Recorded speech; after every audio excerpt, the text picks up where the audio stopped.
How to download TikTok Live Studio on Android. So if you want to download TikTok Live Studio on your Android, then first check your internet connection. Once you've checked your internet connection, you need to open up your Play Store.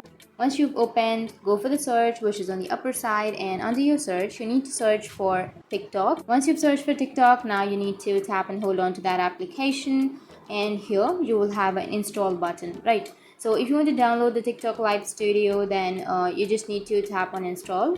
Once you tap on install, it will start the install or the download process. So it may take some time depending on your data or your Wi-Fi connection to download the application.